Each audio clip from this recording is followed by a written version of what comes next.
Utah and Cincinnati face off in a pivotal Big 12 clash. College game day is going to be there. It's going to be one heck of a game. Utah Utes are heavy favorites. Are they going to come out on top? We're breaking it down on this Locked On Utes and Locked On Bearcats crossover.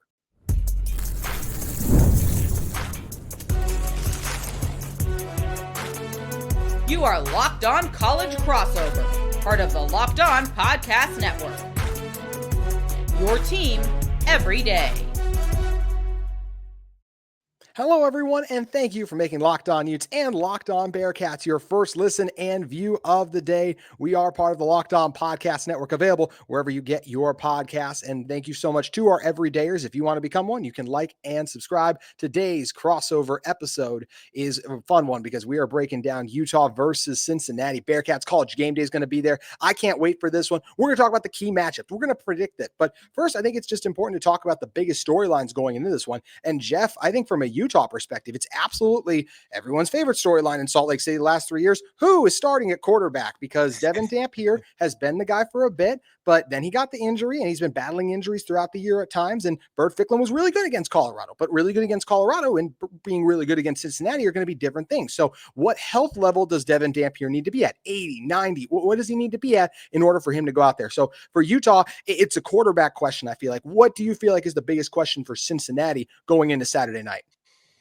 It's going to be a couple of different things. It's going to be, can the defense do the bend but don't break thing? Because that's how they play defense. They will allow yards in the middle of the field, but when you get close to the red zone is really when they bear down. So can that work? And then on the flip side of things, just how good is this offensive line? The offensive line has gotten Big 12 offensive line, I think 3 times now so far this season, Big 12 offensive line of the week award. And they've played really well to this point, allowing just 2 sacks all year long. But we know that Utah is a different animal, and this is going to be a much different matchup than they have faced at any point in the season. So it's going to be a lot of different looks that no one has given this offensive line that honestly, it's refreshing to watch, JT, because I also watch Bengals football, and quite frankly, the Bengals don't have an offensive line. So this is fun to watch.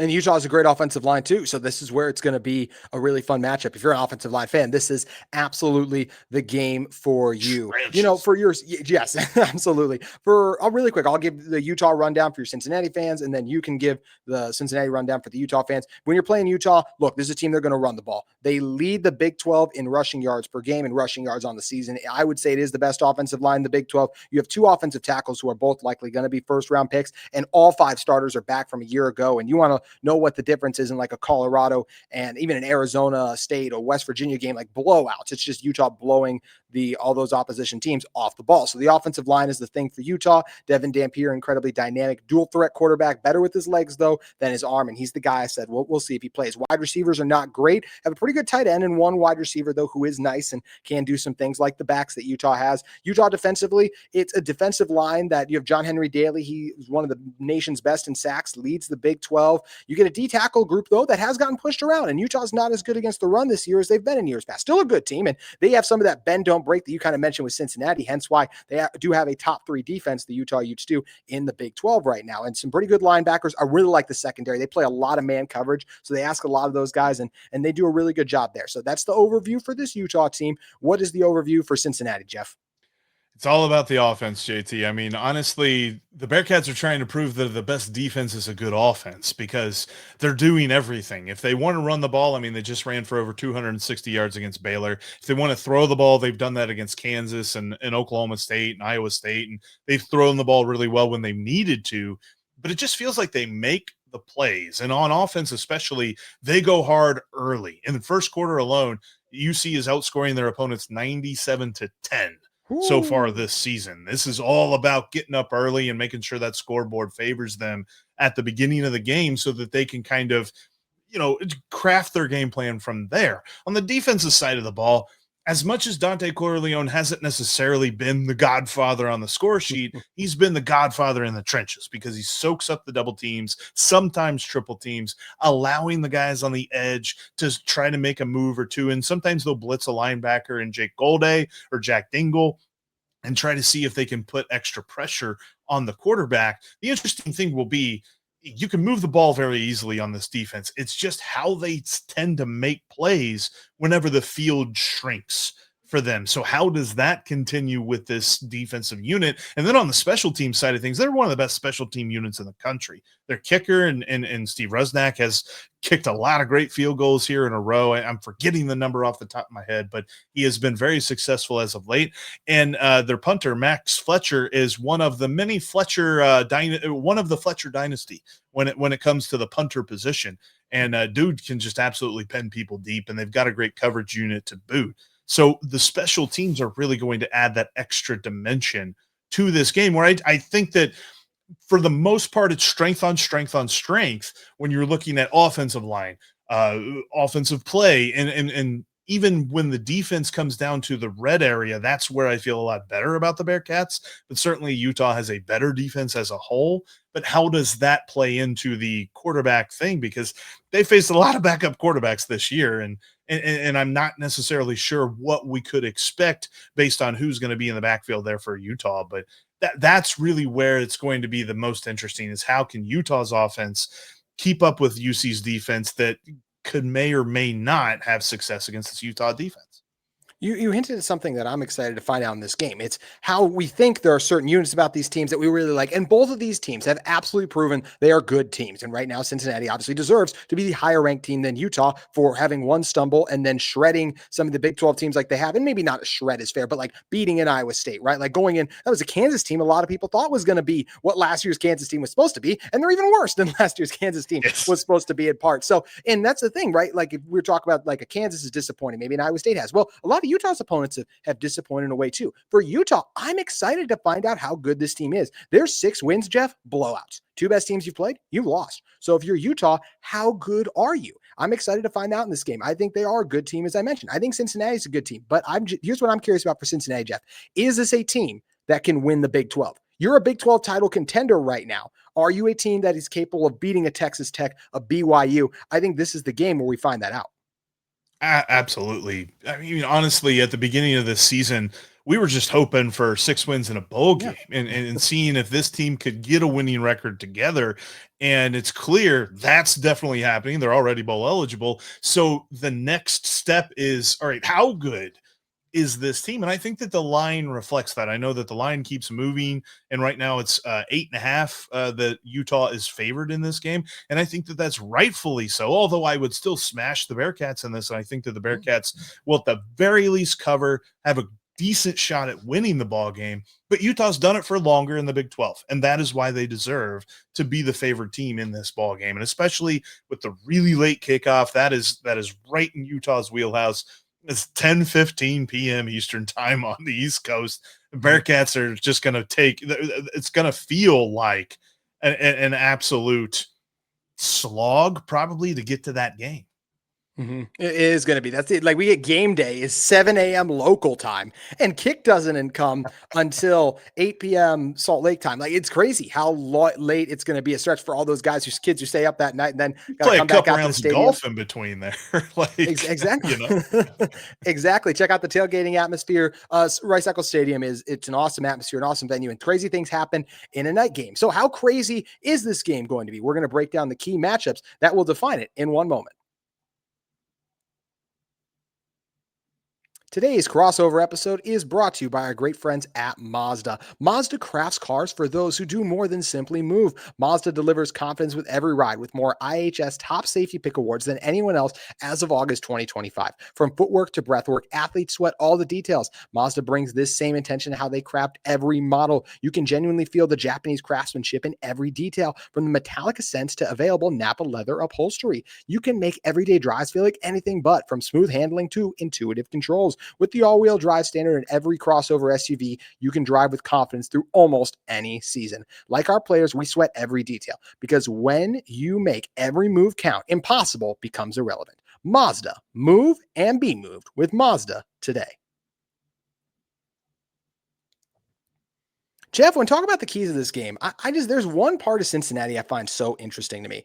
I really like Sorsby. I think he's a really good quarterback. His stat line some of these games is strange. Like you run for a ton of yards against Baylor, but he only throws for 111 yards. He didn't have the greatest outing against Nebraska, right? And in just a couple of these games, his passing numbers they're just a high fluctuation in them too. And your offensive line has only allowed him to be sacked twice. So I do wonder how is he going to do against a blitz-heavy Utah team going against the best defensive line he will have faced, going against the best pass rusher in a John Henry Daly, who has those 9.5 sacks as we mentioned. How do you think Sorsby is going to perform in this big spot under the lights? The interesting part about his game all year long is that the yardage has fluctuated. His attempts have fluctuated. I've looked at this before because I was thinking, could he put together the best season by a Bearcats quarterback ever? And if it were like as far as like total yards and stuff like that, he's going to way miss Gino Gaduli, who did it a long time ago. But he had like so many more attempts, like more than 200 attempts than what we are probably looking at Brendan Sorsby finishing this season with. And albeit he has been so efficient with everything that he does, it doesn't feel like he has to throw the ball a whole lot. He's had just one interception. He's only been sacked twice on the season. And he's looking at, I forget what the percentage point is. I think it went up just a slight bit, but it's probably around 2 to 2.5% of turnover worthy plays that a quarterback could throw. And he is just absolutely making all of the right decisions. So on top of, he's got these great pass catchers to get the ball to, you've got an NFL tight end in Joe Royer. You've got a really good slot receiver in Cyrus Allen. You've got a deep threat in Jeff Caldwell. Caleb Goody is as fast as they come. And then Isaiah Johnson is really starting to come into his own. He had a couple of really awesome jet sweep plays against Baylor last week. All of that being said, they've got this dude that's just got this head on his shoulders right now that it feels like the game is just slow for him. So even though he has those games where it's like, dude, 110 yards, what are we doing here?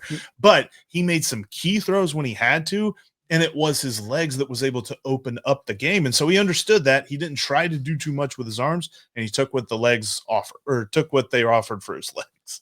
Well, and speaking of the ground game, I've been really impressed with your guys' ability to run the ball this year, but your run game is going to take a little bit of a hit in this game, as it has been said that Scott Satterfield said he expects Evan Pryor to be listed as out tomorrow night. You still have another really good back in there too, but how much will his absence, if he is indeed out, hurt the Bearcats?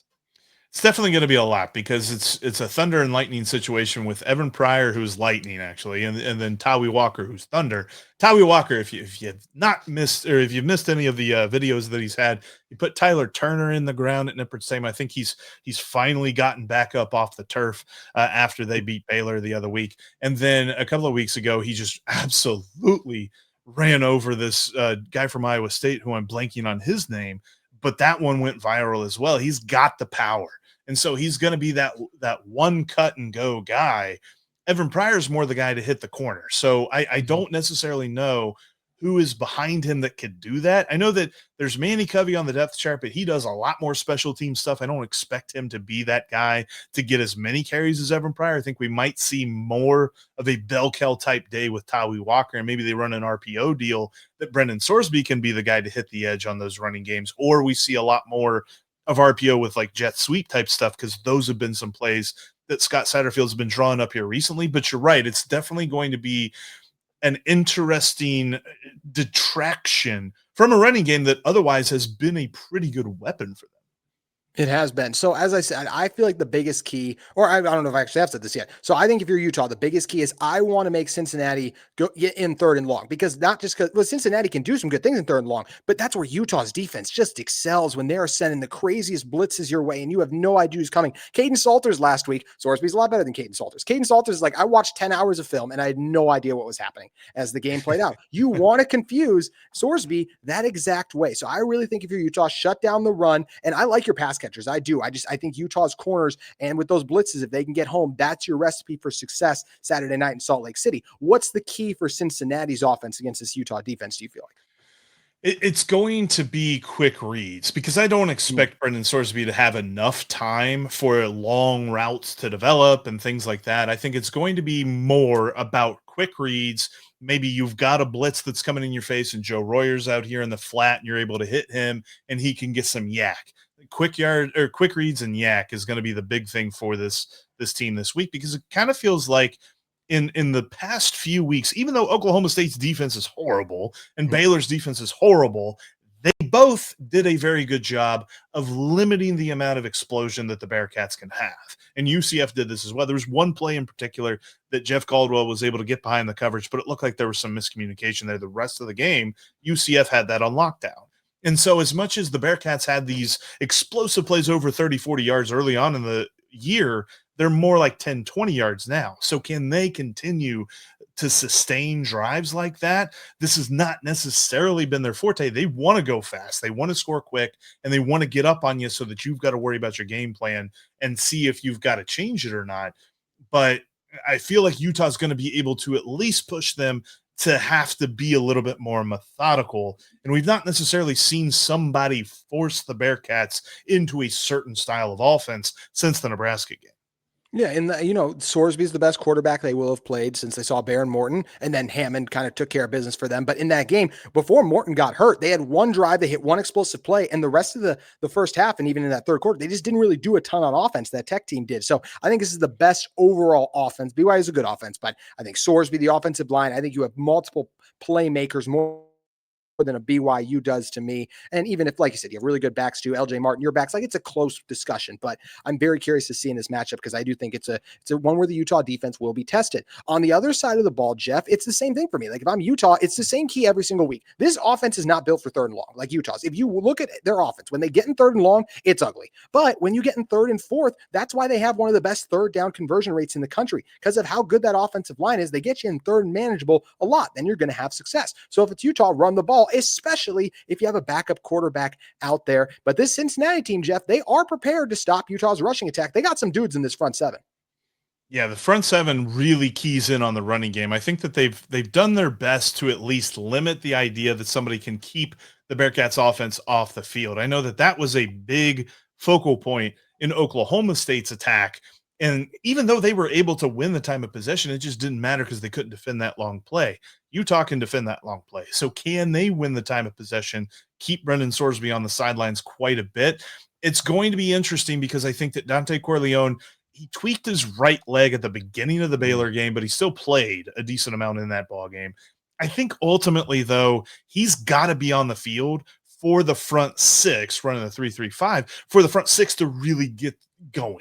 Because then if you don't have the pressure from the front three, they kind of keep the linebackers for the second level. Jake Golday, Jack Dingle sort of sit around and make sure nobody gets more than 5 yards, but you're going to get 5 yards. And that's why you see this.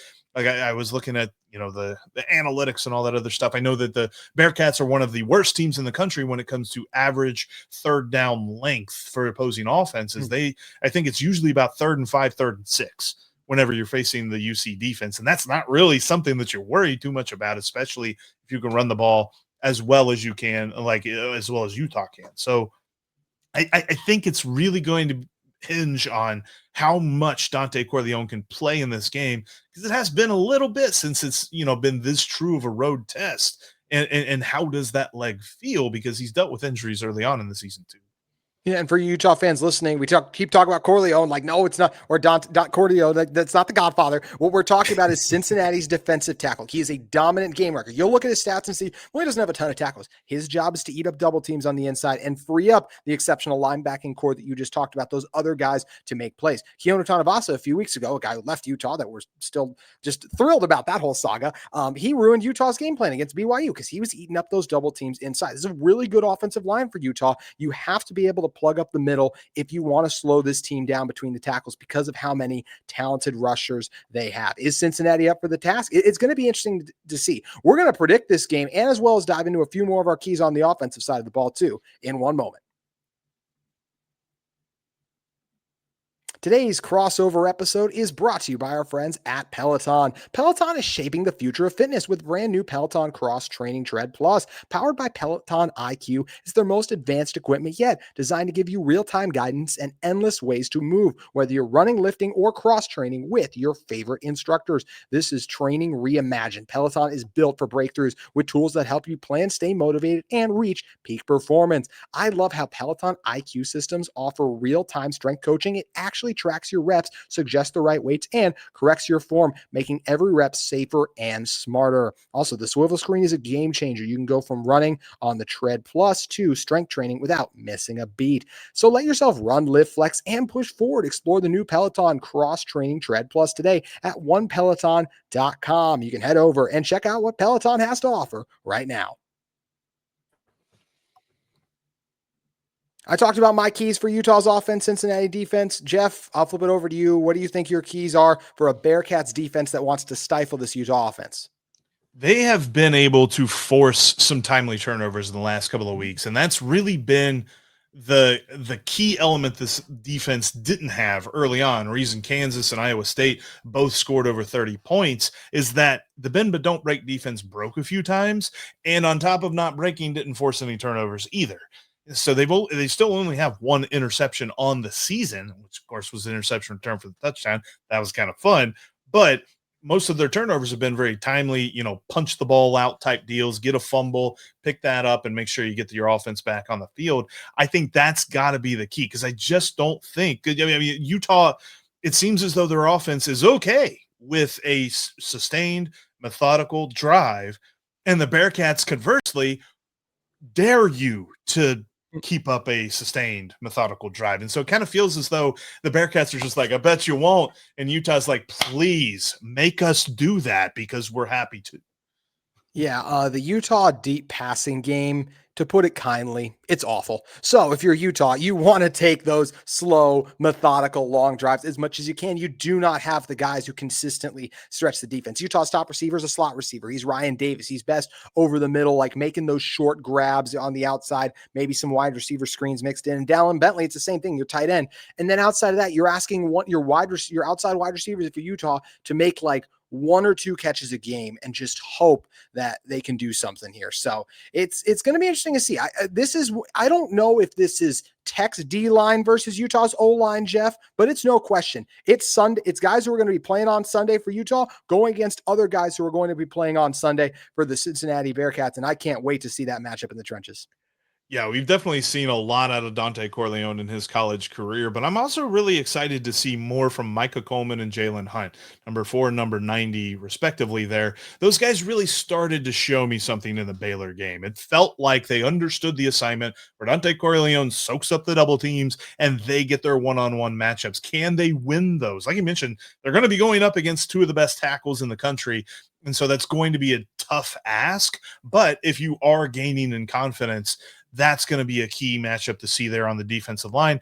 But then on the other side of this, like you mentioned the deep passing game for Utah, there's one thing that Baylor was able to do with annoying regularity to the Bearcats last week, and that was they would throw a deep ball and get a DPI.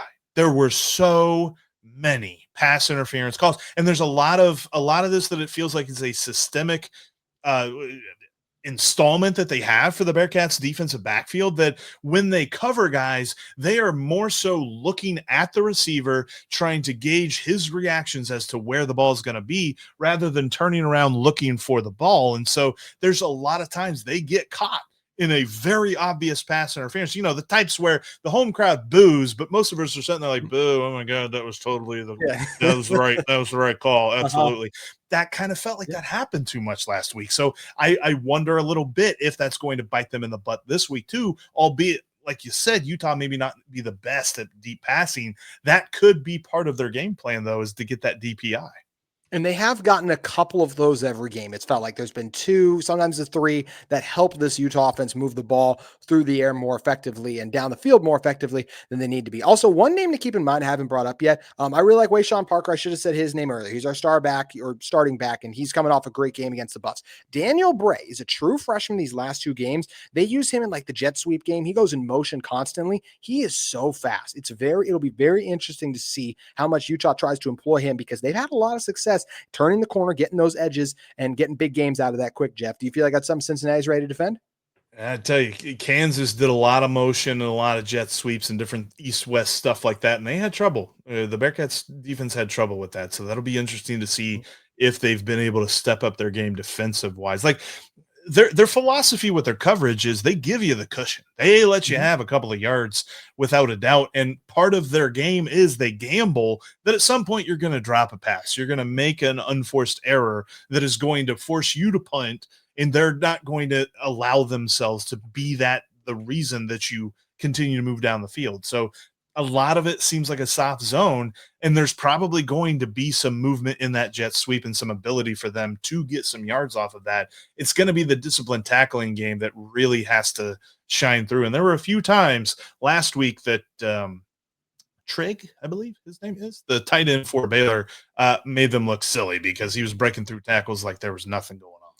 And as I mentioned, Utah does have a good tight end. Dallin Bentley's done a really good job. He's been one of the biggest pleasant surprises on their roster. You mentioned some issues for Cincinnati tackling. Utah in their biggest games, there have been missed and blown tackles frequently. Barrett Bachmeier, a 3rd and 13 run that's going to live in infamy in the Holy War rivalry lore, that because you're just missing tackles and not able to execute and make those plays. Utah did them against Colorado, but once again, whole nother thing when you have to do that against Cincinnati, especially a whole nother thing, Jeff, when the nation is watching. I'm so happy that College GameDay is finally going to a Big 12 game. It's been 2 years since the new whole shakeup happened. I know they have that whole handshake deal with ESPN, it seems, or ESPN, the SEC, it seems, but now they're finally spreading the wealth a little bit. I love that both these programs get this spotlight. I mean, this will be the biggest spotlight this team has had from a national, like a College GameDay type perspective, right? Since the Luke Fickell days.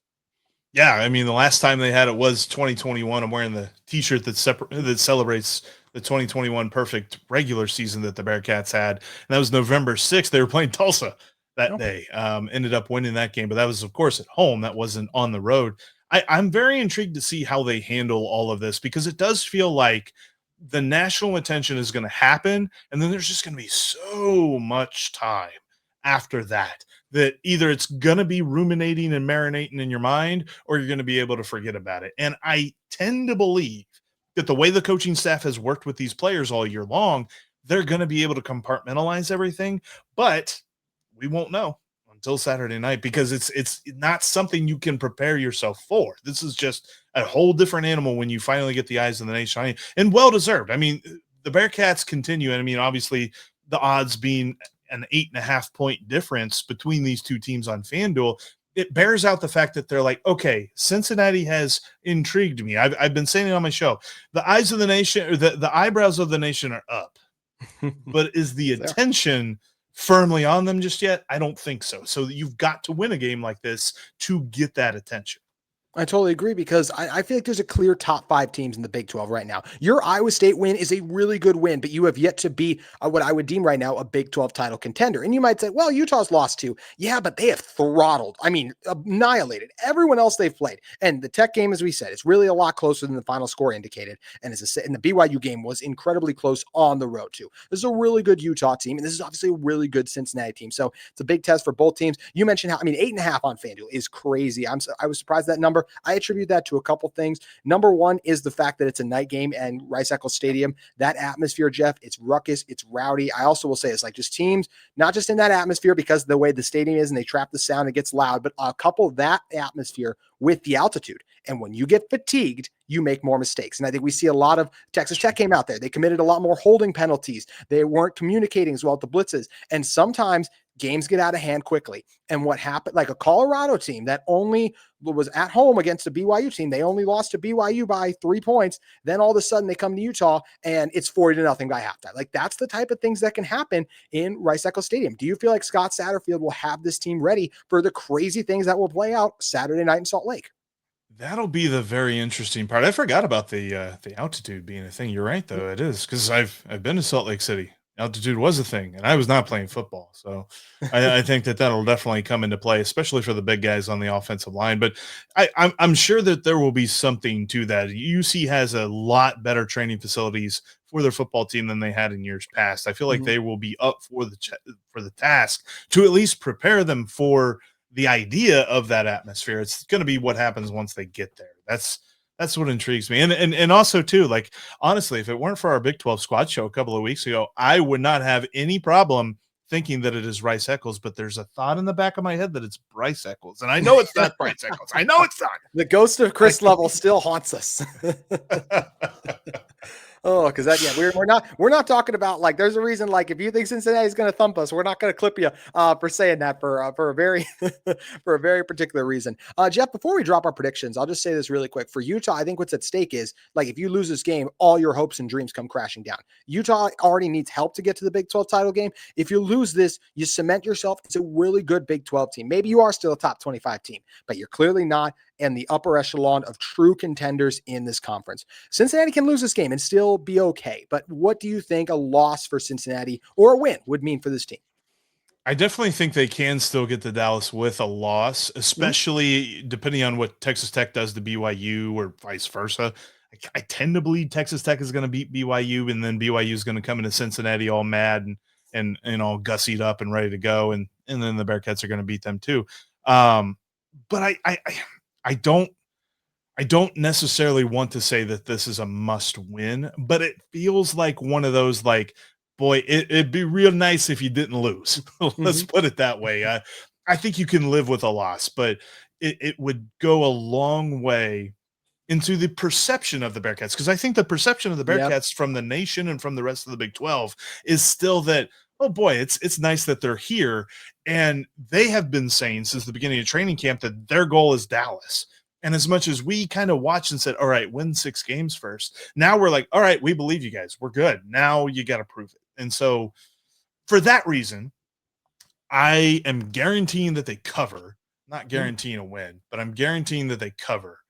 But I think that they win by a field goal. I think that Stephen Rusnak gets his moment because he hadn't had it just yet. He's kicked some good field goals, but none that were really of the drama of a, like, game-winning go-ahead type deal. I think that's what happens in this one. They get a key turnover late, and they're able to kick that game-winning field goal and hold on for a 3-point win. I'd say 28-20. No, that's weird. Nobody does 28-25. That's a scoregami. 31-28. Let's go with that. I like it. 31-28. Two things. I totally agree with you. Cincinnati will be fine if they lose this game. The perception will not be, especially, and I will say, the perception if they get, like, if Utah covers, like, that's not a good look for Cincinnati to me. But if it's a close game, close loss, it's still like, oh, it's a really good Cincinnati team, especially outside of last year when you look at the totality of when road teams usually come out to Salt Lake City, doesn't always go the best. And unfortunately, Jeff, I don't think it's going to go the best for all the Cincinnati fans that are listening to this. I do think the Utah Utes get a strong performance at home. I will say, if Bird Ficklin starts, I would not pick Utah to win this game. Could they win this game with the backup quarterback? Yes, but he's not a good enough passer to beat a defense level of Cincinnati for my money. I think Devon Dampier plays. We're still waiting on his injury availability report, and it'll be a fun week as always with that because we're dealing with Kyle Whittingham. But I think the Utah Utes make enough plays. I think Sorsby turns it over one time under pressure. I think the Utah defense has a day. Devon Dampier in this rushing attack do just enough, and I'll take the Utah Utes to win 27-20. It does feel like if Utah is going to cover against the Bearcats, they're going to force turnovers because it's just not something that the Bearcats have done this year. I think their last turnover was a very inconsequential fumble at midfield. I want to say it was at home against Iowa State, and Iowa State didn't even score off of that turnover. So they don't turn the ball over very much. So what happens when they do, because I mean, that's part of the game. You're not just going to get rid of that entire part of the game. I think that is how Utah would end up covering and make me completely wrong in my guarantee that the Bearcats will at least cover the 8.5 is if the Bearcats start turning the ball over. Well, I took the Utes. You took the Bearcats. One of us is at least going to be wrong in that regard. Drop your score and comment predictions below. Jeff, this was a blast. Thanks for joining me, my friend. Absolutely, man. Absolutely. Good to talk to you, JD. For more Cincinnati and Utah coverage, make sure you keep it at Locked On Utes and Locked On Bearcats each and every day as we gear you up for College Game Day and kickoff in Salt Lake City between two Big 12 contenders.